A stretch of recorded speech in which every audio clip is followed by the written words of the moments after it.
Hello student, SQL की PDF file मैं आपको ऑलरेडी सेंड कर चुकी हूँ और आज मैं आपको वो प्रोग्राम्स प्रैक्टिकल करके दिखाऊंगी कि वो उन्हें किस तरह से आपको एग्जीक्यूट करना है। तो फर्स्टली हम क्या करेंगे, हम एसक्यूएल सर्वर 2014 को इंस्टॉल करेंगे अपने सिस्टम पे।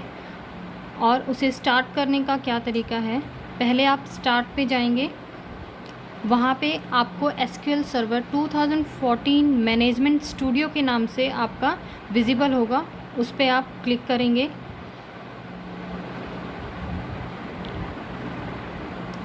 उसके बाद ये जो डायलॉग बॉक्स आपका ओपन होगा कनेक्ट टू सर्वर, तो आप इसे कनेक्ट करेंगे ताकि वो आपके सर्वर से कनेक्ट हो जाए। उसके बाद आप जाएंगे न्यू क्वेरी पे। अब ये आपका जो वर्किंग विंडो आपकी ओपन हो जाएंगी जिस पे आप क्वेरी को टाइप करेंगे। तो जो हमारा फर्स्ट प्रोग्राम था, create a table student with attribute, और उसमें जितने भी आपको एट्रीब्यूट एंटर करने हैं वो जैसे नेम है, रोल नंबर है, एड्रेस है। तो फर्स्टली हम क्या करेंगे, हम एक डाटाबेस क्रिएट करेंगे। अब डाटाबेस क्रिएट क्यों करेंगे, जो भी हम टेबल क्रिएट कर रहे हैं तो वो हमारा किसी ना किसी डाटाबेस में सेव होगा, तो इसलिए हमें पहले अपना एक डाटाबेस भी क्रिएट करना पड़ेगा। तो वो कैसे करेंगे, हम टाइप करेंगे क्रिएट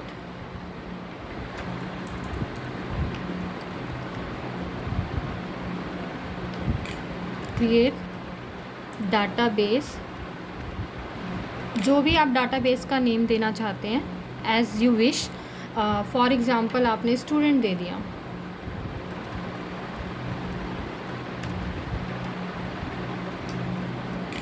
अब आप इसे क्या करेंगे, एग्जीक्यूट करेंगे। यहाँ ऊपर ऑप्शन है आपका एग्जीक्यूट का, इसे सिलेक्ट करेंगे और एग्जीक्यूट करेंगे तो आपका नीचे मैसेज आ जाता है कमांड कंप्लीट सक्सेसफुली।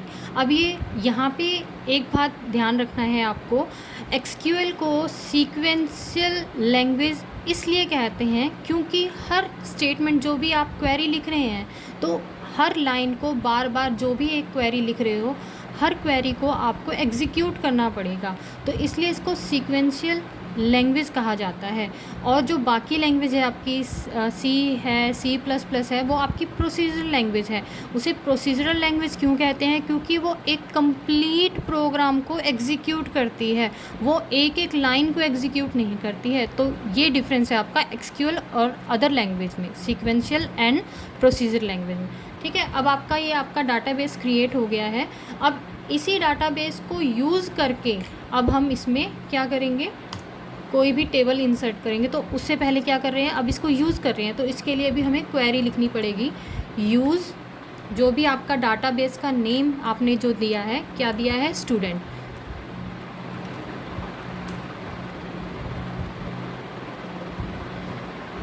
अब इसको फिर आपको एग्जीक्यूट करना पड़ेगा, सिलेक्ट करेंगे,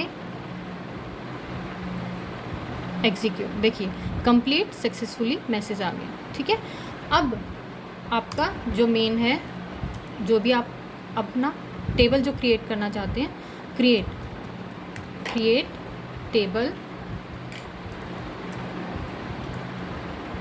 टेबल का जो भी नाम देना है आपको as you wish. For example हमने BSc दे दिया, BSc। अब ये मत करना कि अब इसे एग्जीक्यूट करना है, क्योंकि अभी ये कंप्लीट आपकी क्वेरी नहीं हुई है। ठीक है, अब आपको क्या है, एट्रीब्यूट्स के नेम देने हैं जो भी आपको BSc के टेबल में यूज़ करने हैं। नेम, अब जो नेम है आपका एट्रीब्यूट का नेम है, तो उसके बाद हम डाटाबेस का नेम देते हैं, डाटा टाइप का, किस टाइप का हमारा जो है नेम होना चाहिए। अब क्या है, कैर होता है यानी करेक्टर बेस होता है। ठीक है, कैर, हमने इसकी लेंथ दे दी 10। अब यहाँ पे जो लेंथ हम दे रहे हैं 10 दे रहे हैं, इट मीन्स हम इसमें मैक्सिमम 10 करेक्टर्स का ही यूज़ कर सकते हैं जो भी हम स्टूडेंट का नेम देंगे। ठीक है, आप 10 दे सकते हो, 10 से कम दे सकते हो, बट 10 से ज़्यादा नहीं दे सकते। नेक्स्ट आपने दिया है रोल नंबर।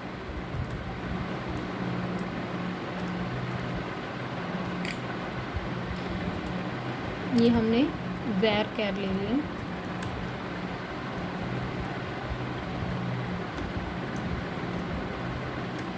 अब ये देखिए हमने क्या किया है, रोल नंबर के जो हमने रोल नंबर के बीच में जो है हम वैसे स्पेस बार का यूज़ करते हैं, स्पेस देते हैं, बट यहाँ पे हमने अंडरस्कोर का यूज़ किया है। क्यों किया है? क्योंकि जो एसक्यूएल है वो स्पेस को एक्सेप्ट नहीं करती है, ठीक है। इसलिए वहाँ पे जहाँ पे भी स्पेस यूज़ होता है वहाँ पे अंडरस्कोर का यूज़ किया जाता है।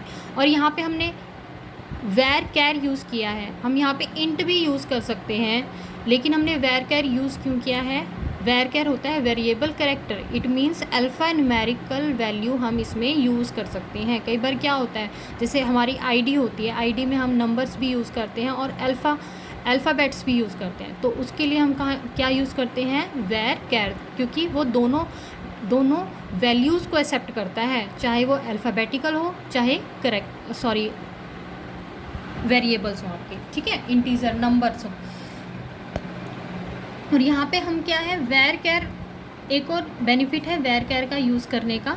हम यहाँ पे जैसे इंटीजर भी ले सकते हैं। अगर हम इंट लेते और उसको 10 हमने इसकी फ़िक्स कर दिया वैल्यू, तो 10 फिक्स कर दिया, तो यानी 10 हमारी मेमोरी क्या होगी, उसकी आपकी यूज़ हो गई। अगर लेकिन फॉर एग्ज़ाम्पल हमने जैसे रोल नंबर में हमने 10 नंबर की हमने इसमें लिमिटेशन कर दी है, तो हमारा रोल नंबर क्या है, जैसे 20 है, तो क्या है वो क्या चलो रोल नंबर छोड़ो, आप ये नेम में देखो, जैसे नेम में हमने वेर कैर यूज़ कर लिया है और 10 उसकी मेमोरी हमने यूज़ कर ली है। तो 10 आपने जो लिमिट दी है, फॉर एग्ज़ाम्पल मीनू है, तो मीनू में कितने यूज़ हो रहे हैं, MEENU, यानी 5 करेक्टर्स यूज़ हुए। तो 5 करेक्टर यूज़ हुए, बच गई कितनी, 5 मेमोरी तो आपकी वैसे ही वेकेंट रह गई ना, तो यानी वो वेस्ट हो गई। आप उसमें और कुछ इनबिल्ट नहीं कर सकते, क्यों, आपने सिर्फ नेम के लिए उसे ऑक्यूपाई कर रखा है। लेकिन वेर कैर में क्या होता है, वेर कैर में आपका बेनिफिट ये है कि चाहे आप उसकी लिमिट दे दो 10, लेकिन जैसे आपने मीनू में 5 करेक्टर्स यूज़ किए हैं, तो 5 आपकी हो गई, लेकिन जो आपकी वेकेंट रह गई है वो अदर आपकी यूज़ हो सकती है। ये नहीं है कि आप फिक्स कर दी है तो फिक्स रहेंगे, नहीं, आप दूसरी चीज़ के लिए उस मेमोरी का यूज़ कर सकते हैं, ठीक है। नेक्स्ट आपने एड्रेस एट्रीब्यूट लिया है,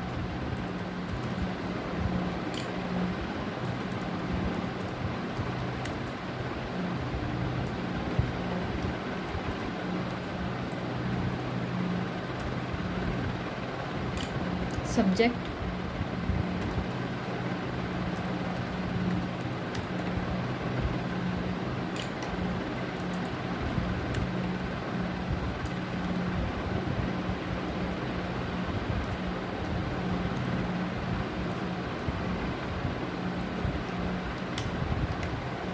अभी आपकी कंप्लीट होगी क्वेरी, तो इसे कंप्लीट आप सिलेक्ट करेंगे।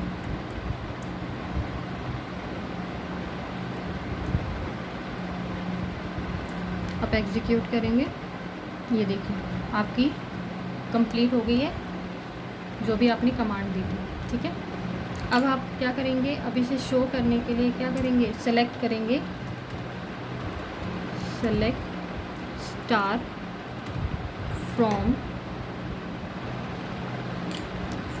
किसको, यानी जो भी आपने टेबल दिया है, टेबल क्या बनाया है, टेबल का नेम दिया है BSC,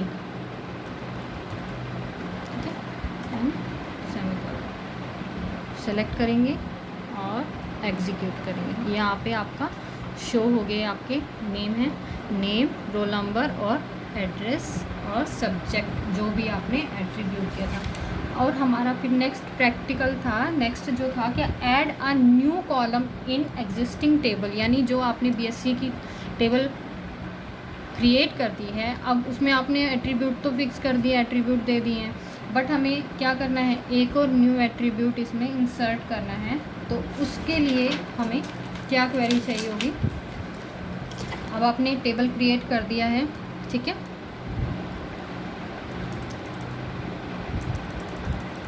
तो अब इसमें हमें कोई भी न्यू एट्रीब्यूट इंसर्ट करना है, तो उसके लिए क्या होगा,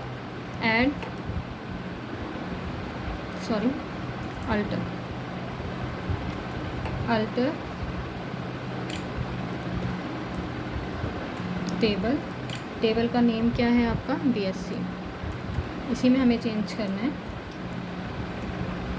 तो क्या करना है, ऐड रजिस्ट्रेशन नंबर करना है, फॉर एग्जाम्पल नंबर, इसकी डाटा टाइप दे दें हम varchar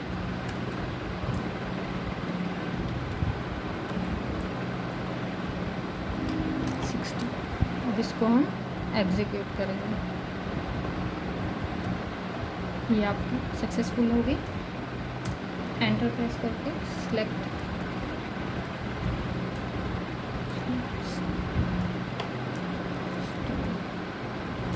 फॉर्म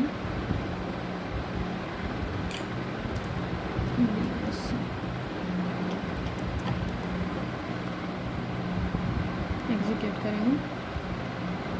ये देखिए आपका रजिस्ट्रेशन नंबर ऐड हो गया। नेक्स्ट हमारा था प्रैक्टिकल, यूज़ इंसर्ट कमांड। अब क्या है, हमें इंसर्ट कमांड का यूज़ करना है। इंसर्ट कमांड किस लिए यूज़ कर रहे थे, उसमें जो भी हमने एट्रीब्यूट्स दिए हैं उसके अंदर अब वैल्यू इंसर्ट करनी है हमें। तो उसके लिए क्या करना है,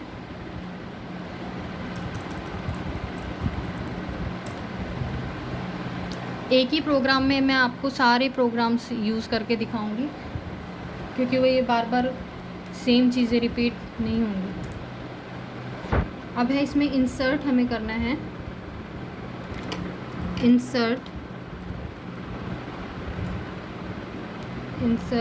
इनटू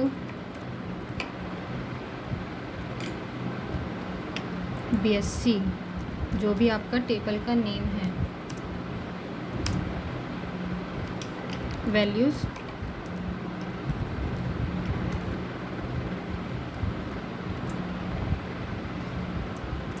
अब ये ध्यान रखना है वैल्यूज़ आपको कैसे देनी है, जो भी आपने एट्रीब्यूट्स के नेम गिवन किए हैं उसी सीक्वेंस में आपको वैल्यूज़ प्रोवाइड करनी है, ठीक है।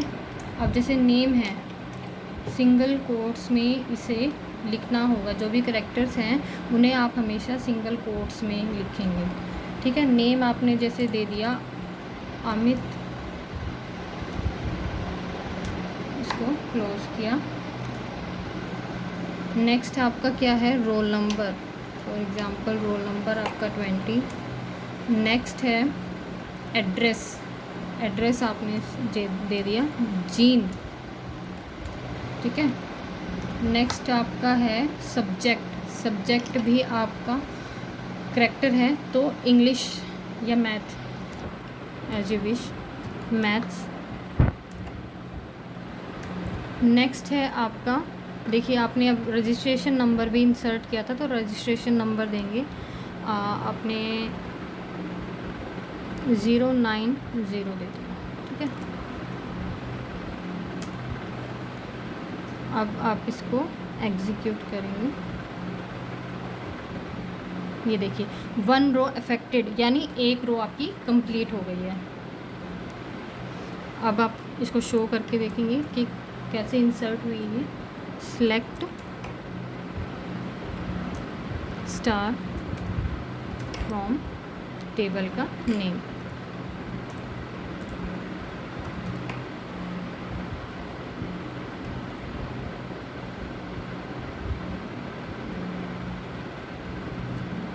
ये देखिए आपकी सारी वैल्यूज़ इसमें इंसर्ट हो गई है।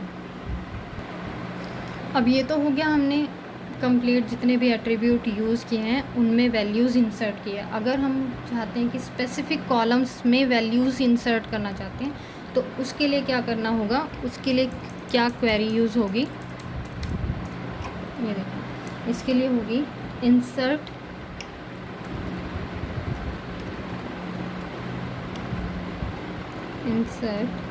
इनटू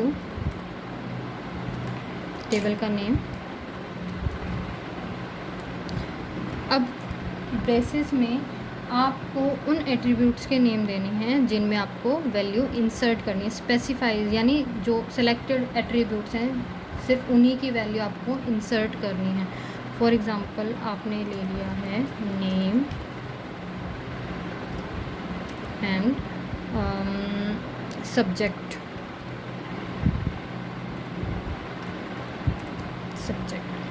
ठीक है।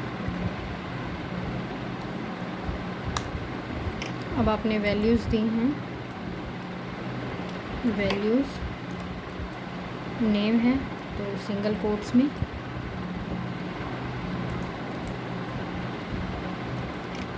सही, और आपने दिया है सब्जेक्ट, तो सब्जेक्ट भी आपका सिंगल कोट्स में होगा। फॉर एग्ज़ाम्पल आपने दे दिया इंग्लिश, सिंगल कोट्स में, ठीक है। अब आप इसको एग्जीक्यूट करेंगे,